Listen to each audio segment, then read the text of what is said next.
inside. It really shows the sculpture of the hood. Makes the car look really, really wide. So really happy. Also, the color is incredible. No, it's really exploding on the screen. Fantastic. Hey guys, we are here in the studios to create some assets for our new baby, the GranTurismo. Some video, photo assets.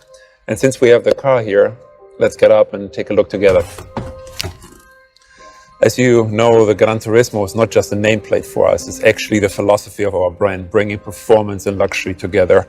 And that is really apparent in how we have designed the new GranTurismo. So let's take a closer look. Before the invention of the GranTurismo concept 75 years ago, a customer basically had to decide between a race car or a car for the road.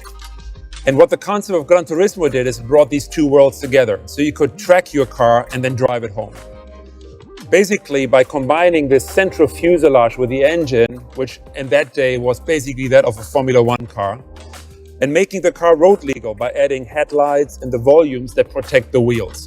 And the F1 technology is still with us today. The Nettuno engine of the GranTurismo, which comes from the MC20, is mid-car mounted and is utilizing Formula One technology. And that allows us to also, in this case, keep the center line of the car extremely low and allowing the flares, these muscles, to really stand out and create this beautiful sculpture.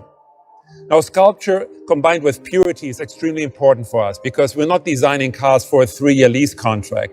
Our cars will go into your collection. They will go into a concours d'elegance, so they need to express visual longevity.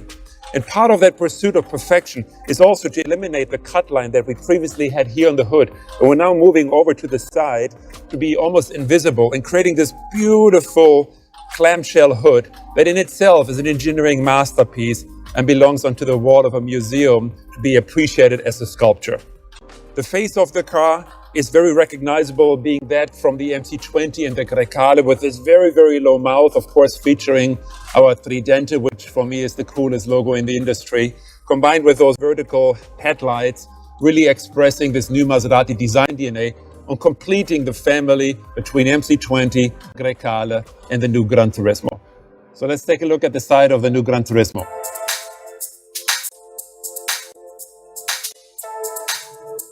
You can really appreciate the clean construction and the amazing proportion. But believe me, clean construction, clean design is the most difficult thing for a designer because there's so many things in your way. You have to consider the glass drop. You have to consider the hinges of the door. You have to consider side impact.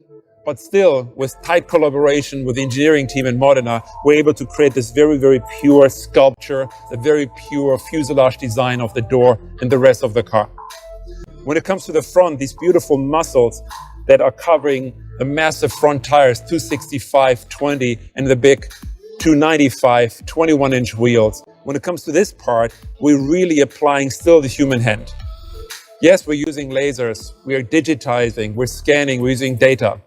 But when it comes to such critical parts of the car that are so important to our design and DNA, we're still applying the touch of the human hand.